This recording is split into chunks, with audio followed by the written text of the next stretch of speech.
Okay, welcome to episode 7. Today we're going to kind of go back and forth a little bit between the old location and the new location here. And Dad's thought of some different stories that he'd like to share, so we'll kind of let him take it from here. I thought I'd tell you a few incidents that happened. The first one I want to mention is when it would be about 1948. Of course, we were on Walnut Street, but a guy came in, Orland White from Oakland, and he was interested in an 8-in tractor, and so I showed him all about it, took it out in the street, and let him drive it. And we figured up a deal, and I think there was a plow or whatever with it too. But anyway, I thought I had him sold, but he finally said, "Well, I don't do anything without talking to my wife." But he says, "I'll call you at 8 o'clock tomorrow morning and let you know either way." So at 8 o'clock that next morning, the phone rang, and he said, "Well, when can you have it ready?" And I said, "Well, when you want it." He said, "Well, if I could have it by tomorrow afternoon, I'll go ahead and take it." So I said, "Okay, we'll get right after it."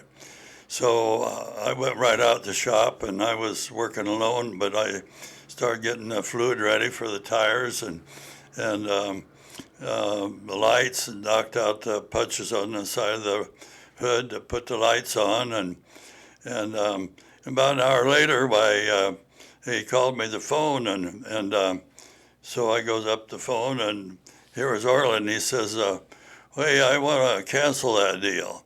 And I said, "What? Why?" "Well," he said, "I just want to cancel it." And I said, "Well, I've started on this tractor, gotten all ready, and you told me you was going to take it."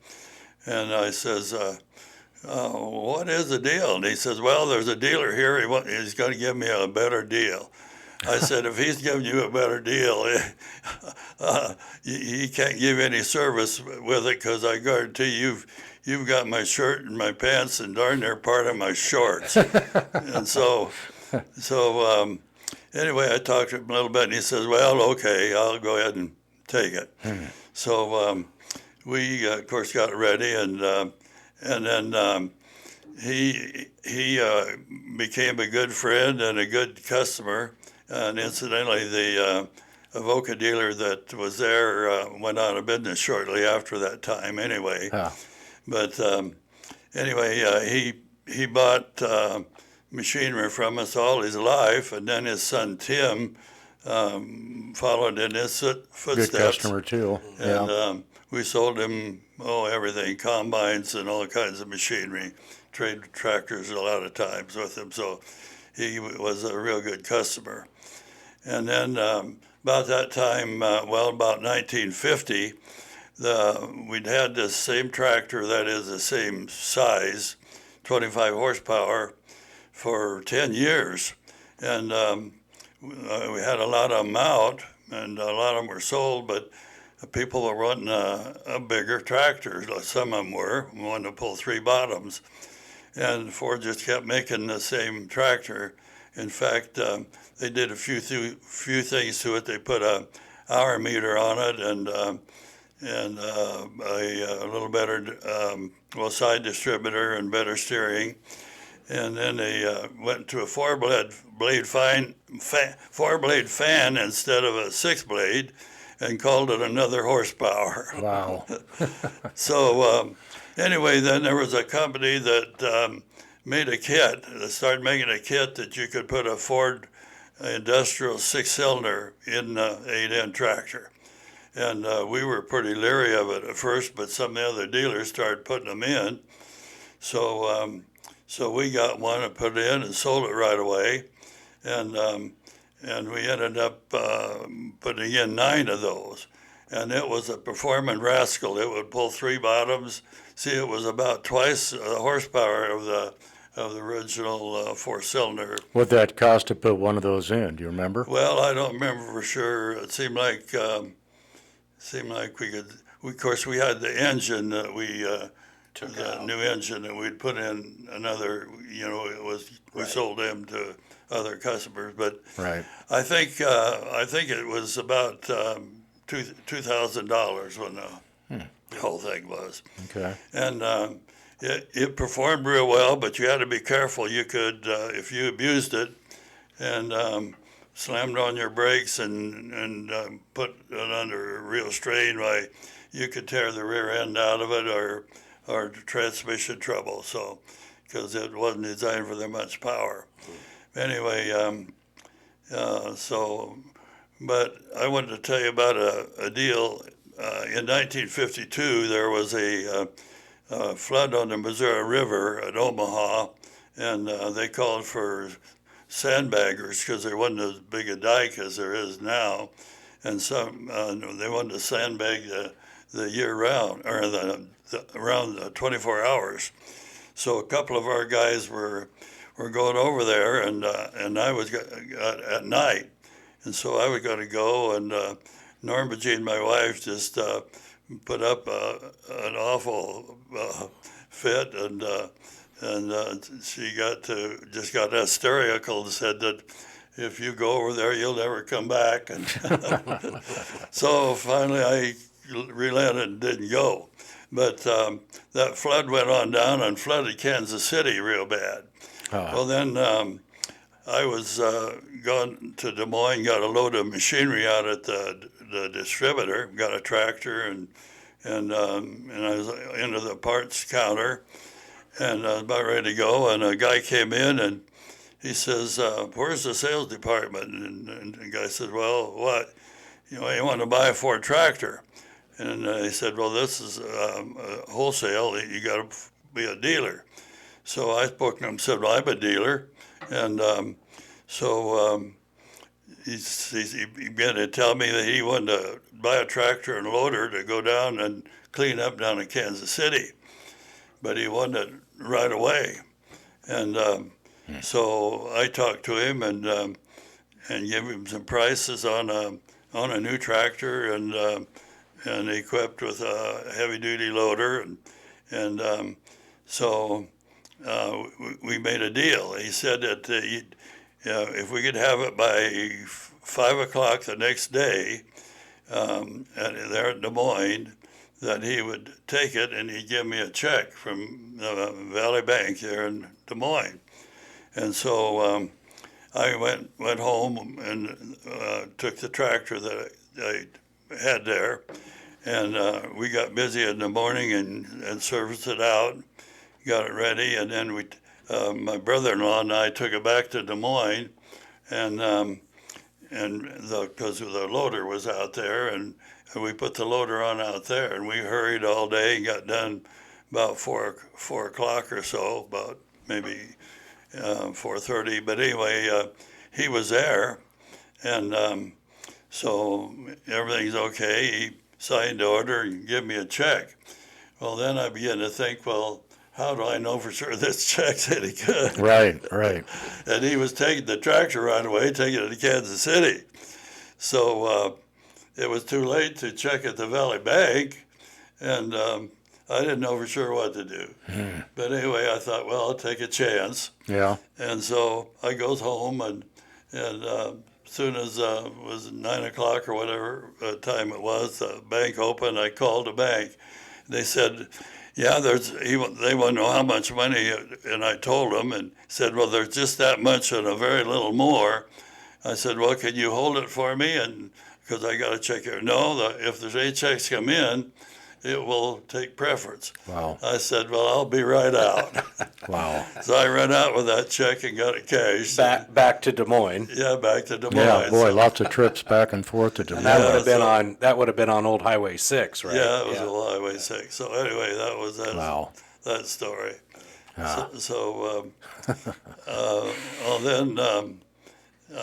Moving on out here, I guess I'll tell you one story. We had a fence around here when they first had the lot, we had a fence around it. Well, it was still there when we built the store. And so one of early years, I hadn't been here too long. I looked up one day and in come a steer running in our driveway, and two guys behind it. They were carrying a .22 rifle, and the steer run down in the lot. So I run out, and Now, this was from the locker or that something? was from the locker. Steer that got away? They were over on 6th Street. That used to happen fairly often, Well, didn't it? 'Cause yeah, but that's the first time ever.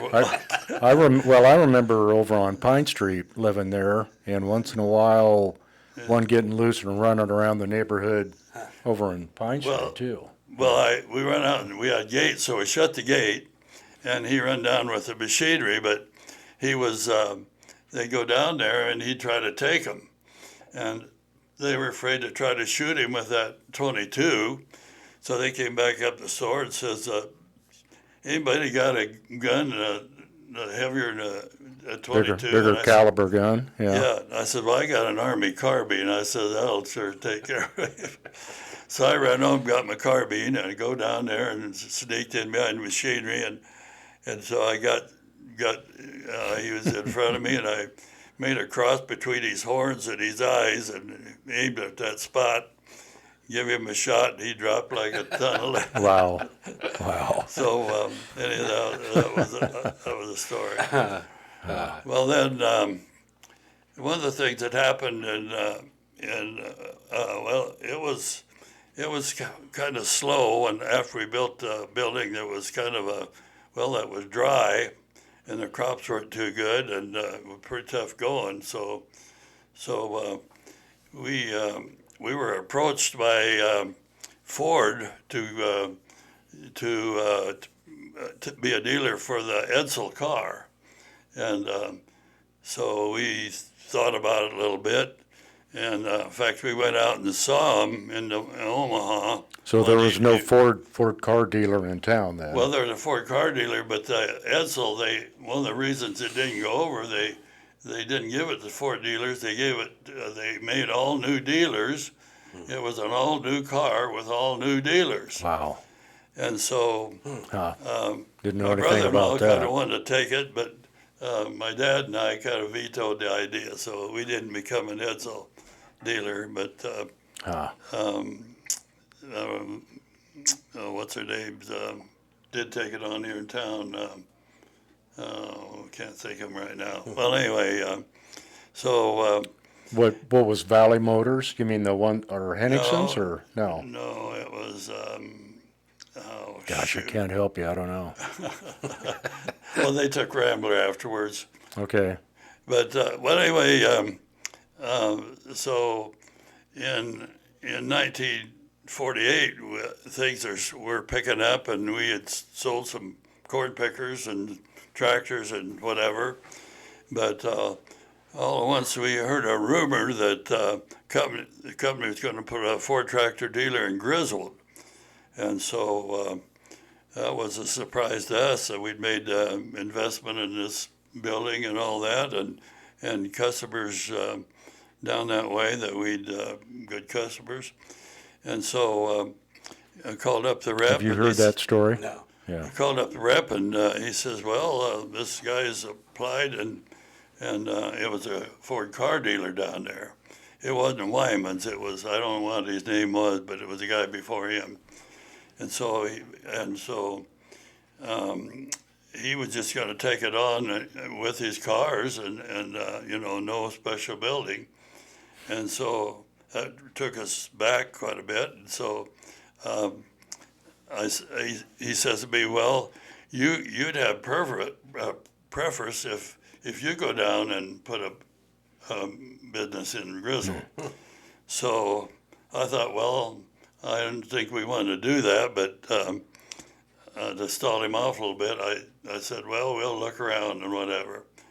And so he came out one day, and we went down and looked around, and there wasn't anything. There was an old building on Main Street, but to get have that all machinery, going but and it stuff, wouldn't- yeah. wouldn't be any good, whatever. right. And him with no overhead to speak of, could undersell us real easily. And so we stalled off a while, and finally there was a meeting came up in Des Moines that was about, not about that, but about something else, a sales meeting, and so we were invited to be out there at 6 o'clock at a certain hotel for dinner. And so my dad and I and Junior Woolhouse and maybe Lyle Hyde, I forget, but I think about four of us went out there. So we were sitting at a table, and one of the execs came by and talked with us, and he said, well, are you gonna get you a place in Grizzled? And we said, well, we've invested in this place, and we've got a good number of Good machines customers out and whatever. And I said, we are not interested in a place in Grizzled, and if you want a dealer in Grizzled, help yourself. But we've been approached by other companies, which we had, Oliver and Alice. And I said, we'll take on another line, and we'll just see whether we even want to keep Ford.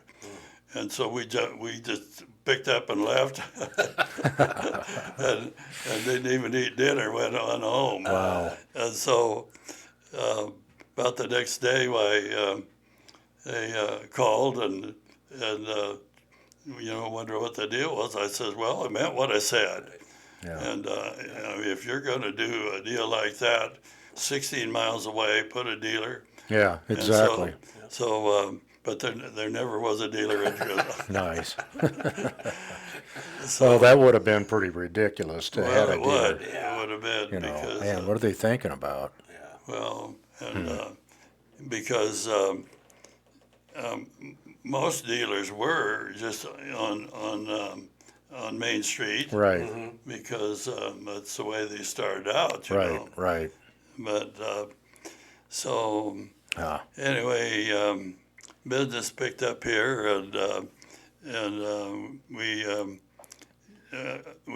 eventually, of course, got bigger tractors. Well, then let's see, in 1947, New Holland approached us, and they'd been with Saltzman downtown, and he had a lot of different lines, and so they were, I think, mainly because we were out and had some room and whatever. right.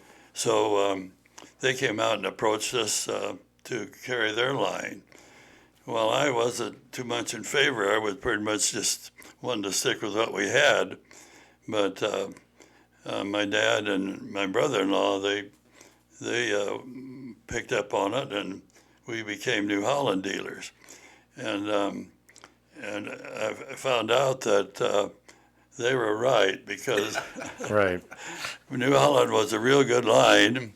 Of course, their baler is real popular, which was selling real well. And they had forage harvester that was a good outfit. We sold it. And they had a real good side delivery rake and mowers. And so we got selling quite a lot of New Holland machinery. And then, of course, we kept them clear till finally in the 90s, Ford bought out New Holland, and they also bought out Versatile. But then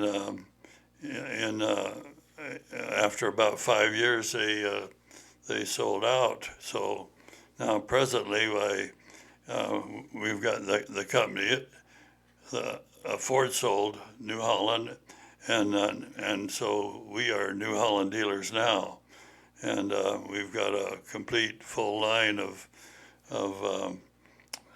machinery of all size tractors and all equipment, and it was really a good move for us when they did that. Yeah, it worked out well.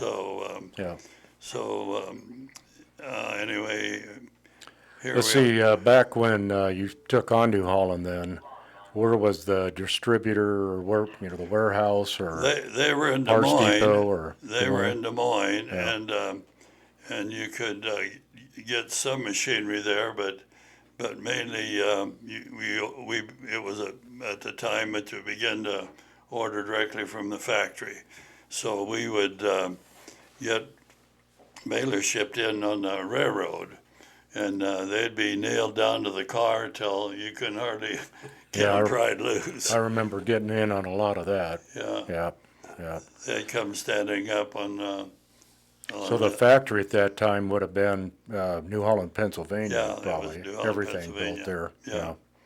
And so so we sold a lot of balers, Yeah. and we traded for the older New Holland balers, and there was there's a real terrible accident I might tell you about. It was before we were a dealer, but there was a guy had a New Holland, the older model that had a big stomper up above that stomped down on the hay, and it was quite a lot different than our newer balers, but it was the old I forget what they called that model, 77 I think it was. So Seventy-six. square baler then? Yeah, it was an old square baler. Okay, yeah. Well, this guy was baling, and somehow or another it plugged up above, and so he, with the thing running, he gets up there and tries to straighten it out, and somehow or another it got a hold of him. Gosh darn it. And I'm telling you what, Yeah. I wasn't in on it, and like I say, we didn't have them at the time, but we did trade for that baler several years later, but I had an eerie feeling about it. Yeah, yeah. That, Wow. that was So really, you're talking, it's like the plunger that pushes the hay yeah, back well, in. see, the stomper would stomp right down in, and then this plunger come along, and Sure. I mean, Golly. talk about getting bailed up. Oh, Yeah. golly. Dang, So- dang. So anyway, maybe. So what year would that have been then? Well, we got Roughly. New Holland in 1957, Right. and that had happened probably 55 or something like that. Okay. And So about what year did they come out with a round baler then? the round baler, they that came out in about like 1970, Okay. 72 maybe. Yeah. And Heston had made a stacker, and it was the thing would make a stack out in the field, and then had a deal that could pick up the stack and bring it in, and that was getting popular. That was before the round baler, and so New Holland was working on one, and they just about had one completed, and then Vermeer come out with a round baler, and so everybody could see that. I mean, that was to make a big round baler. You could bale. You could go out with your tractor and Yeah. a bale fork and pick it Right. up, and it would stand the weather, and Sure. so that pretty quick killed the stacker type thing. Right. Right. And so we New Holland, everybody else had a belt baler that run to make the bale, and New Holland they made theirs out of a chain. Well, it worked well, and did some advantages. It fed really even and nice, but that chain with bars on it left the bale looking a little bit not real smooth like a belt baler did. Right. And so eventually, at first we sold a lot of those. I bet we sold 30, 40 of them, Yeah. and of the chain balers. But they began to lose popularity because they didn't look as nice, Right. and they looked like they'd take water, but they really didn't seem to. But anyhow, so New Holland changed over to a belt baler, Okay. and that was about 1990, and so then. So it was a bar and chain. Yeah, it was. Yeah. Clear up from the bars across. 70s to the It had 90s. a heavy chain that ran around. You've and- seen them before. Oh, haven't yeah. you? Yeah, I just didn't know how they produced them that Yeah. long. Yeah. So Yeah. yeah. So Yeah. Hey, let's take a short break here for a okay. minute. Okay, we're back here, and we were talking about balers, and Dad was saying here he maybe wanted to mention grinder mixers, so they were a big part of our business years Okay. ago too. In the early '60s, I believe it was, that Farmhand Company came out with a grinder mixer, and that was a real big improvement over handling feed because you could grind into it and mix it and then go dump it out wherever you wanted. And so other companies started making them too then, and so New Holland made one, and it worked real well. It was popular, and we sold. We'd take them out and demonstrate them, and we sold quite a few of them, and so about 1965, Saltman Motor went out of business. They were down on Walnut Street, and they had carried a lot of different lines, including Oliver and Alzheimer's and Minneapolis Moline and Massey Harris. They had all four of those lines, Yeah. and so they went out of business, and Pete Calloway, he was son of the president of Walnut Grove, kind of a wild guy. He went out on West 7th Street and built a building. It's where Rex Pharmacy is now. Okay. Right. Built Right. that building up, Yeah. and became an Oliver dealer, and and he also had a grinder mixer. It was let's see, what was it? Can't think of the brand he had. Maybe I'll think of it in a minute. But anyway, he had this grinder mixer, and so he had. There was big. He was went in a real big way. This real nice building, and he said that he was going to have salesmen call on every farmer in Cass County once a month, and so he had on a day that he opened up. Probably had us just a little worried then, maybe, Well, right? yeah, he had us a little bit worried. The day that he opened up, he had an open house. He had a full-page ad in the paper, and generally when anyone else up to that time had an open house, it'd be coffee and donuts and that. Well, he had a full-course roast beef dinner, Wow. and so it was a big splash. And then he had this grinder mixer. It was a Gale grinder mixer. Okay. Yeah. And so he had advertised these Gale grinder mixers for that day for $1,650. Well, we'd been selling the summer one for $1,850, and so come that day and around noon or thereabouts, we began to get a lot of traffic around here, and he'd drawn a big crowd, but they came out here too Right. afterwards after Right. they had their meal, Right. and so we sold 3 New Holland grinder mixers for $1,850 that day, and so we laughed about it, and we said, no, we decided that we'd call up Pete and Ask tell him him to to have run a- another ad like that. We'd pay half. Yeah.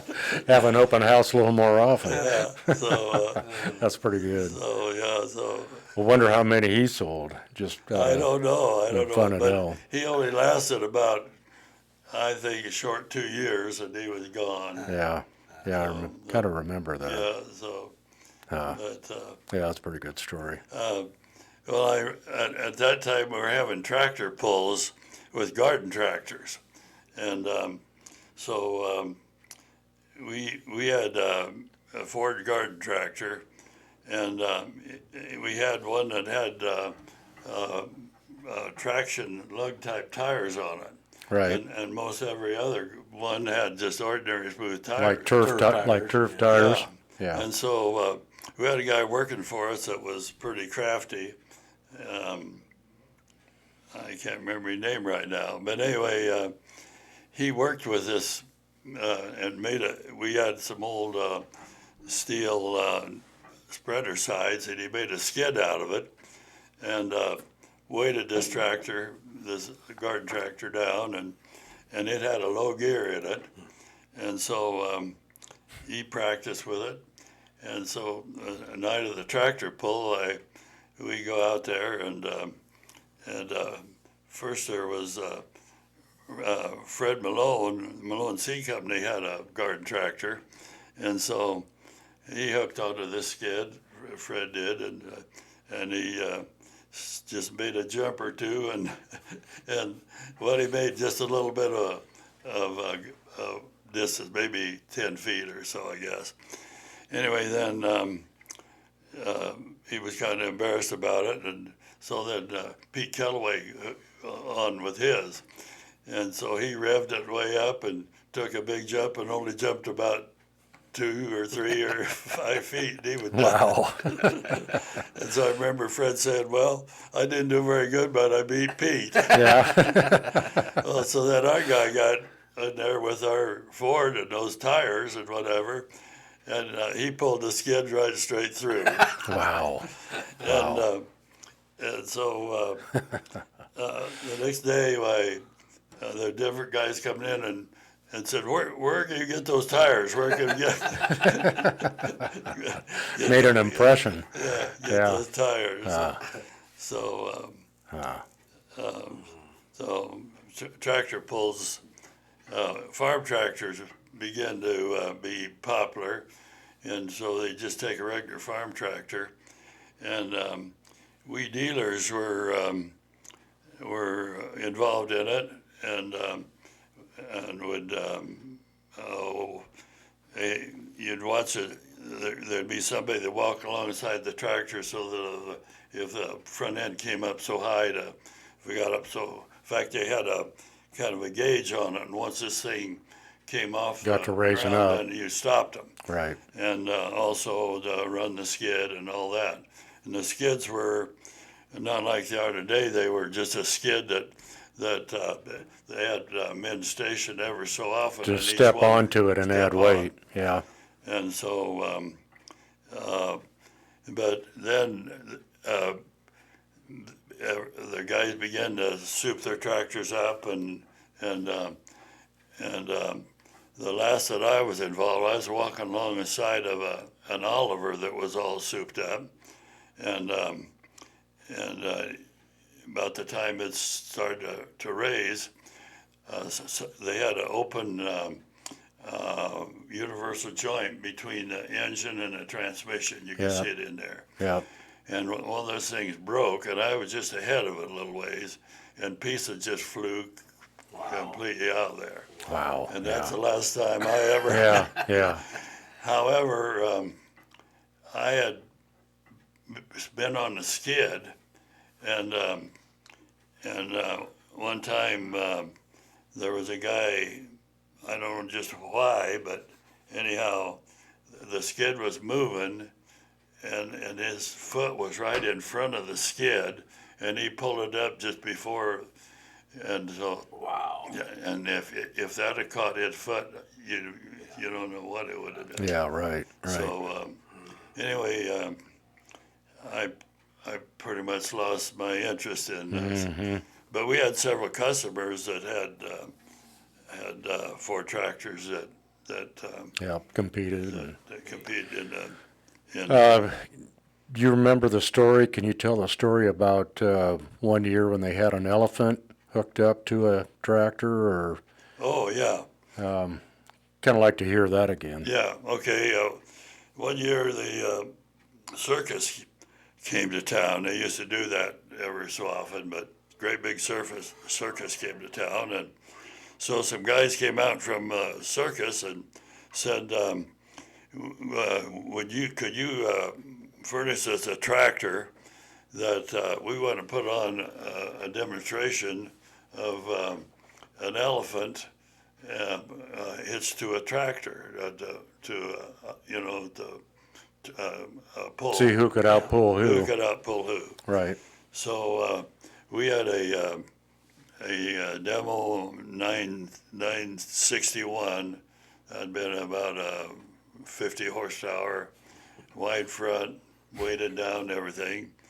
And so said, yeah, we'd do that. So one of our guys went out to the circus, and I was out there too. And so when it come time to do that, why they had the elephant hitched onto the drawbar, and so the tractor tightened up against him and put it in low gear, and it started kind of spinning, but pulling him backwards, and he got back a little bit, took him back maybe 10, 15 feet. And then all of a sudden he started pulling, and he just slid tractor and all. Wow. Yeah, I'll bet. And, That'd been kind of fun to see. Yeah, what? And one time there was some elephants out at the fairgrounds, and it was an evening, and so there were stands, Bleachers people on the stands, Yeah. and these elephants were performing a ring around Rosie. There must have been 4 or 5 of them anyway. Yeah. I know they had their tails, the Yeah. trunk on a Trunk tail, to tail. going Or, around. yeah. And so, but all of a sudden something got this one agitated, and he pulled loose, and you could see he was mad. I don't know why, but anyhow he kind of reared up and he made out a big roar, and the people on that stand, I wasn't on it, but I was kind of by it. They just went over the top, just like Getting the heck out of there. but the other elephants got a hold of him and got him under control. So That's pretty good. we used to take stuff out to the county fair we'd have a display out there, and the first year that the fair was opened, I think was 1949, and it wasn't really quite done. That was all fresh grade. Now, And was that out out to where it is now. Okay, yeah. And the guys were still working on a building or two there too. But the fair opened, and so they given us each on a flat deal out there. You know how it is. They gave us about 4 of us dealers, 4 or 5. They gave us a strip across on this fresh dirt that we could put our machinery. Right. We had our stall. For the next one had For the the display. display. Yeah. So we had a bunch of 8Ns out there and other machinery, and Capel had John Deere at that time, and he had a little crawler out there, and with other tractors or whatever. Yeah. And so it rained one night during the fair, and the next morning we go out there, and somebody had gotten a hold of the keys to the tractor, because the key would fit all on. Right. And they'd run our 8N tractors in that fresh mud all around, and this cat too, and it just tore it up something terrible. Wow. So they really made a mess out of it. Kids will be kids. Yeah, kids will be kids. Well, and we used to have such vandalism out there. Yeah. They would take anything loose off of it, and finally had night watchmen to keep vandalism away. Keep things under Well, control. they'd even take your gas cap off. Yeah. and, Put dirt down it, put or dirt or grass in. yeah. Yeah. I know it. We had we were at the time, well, about 1957 or so. We had taken on a new idea, and they had a uniharvester that would take different machinery, and so we sold one that we picked up in North Dakota from a dealer, and so it was a gas outfit, and so we got it all ready and delivered to a customer, and all of a sudden he used a little while, and he called up and said, "This thing just quit dead on me," and we went and checked it out, couldn't find anything wrong with it, and so it started up, it run all right, run a little more, and then it quit again, and we couldn't figure out what was the matter with it, but finally found out when it quit that it wasn't getting gas, and so we checked out, and the gas wouldn't come out, and finally looked in the gas Fuel tank, Yeah. and here it had been at a fair, and somebody had stuffed cardboard down into the tank, and that wet cardboard was plugging Floating it around up. in there. So- Cover up the So, outlet. our Yeah. Wow. experiences. But we, that first one, we had things out at the fair. It was kind of all right because it was a display, because dealers didn't have much on hand. But then it became that when we had way more on display here at the store than we'd have out there. Right. Yeah. And so we participated just kind of to help the fair, but it really wasn't anything that was much advantage. That's beneficial. No. Yeah. So, Yeah. Well, just things change. yeah, It's that's for just sure. yeah. Well, we've gone about another 20 minutes. Maybe we ought to wrap it up for today. Suppose. Okay. Save something for next time. Okay. Okay.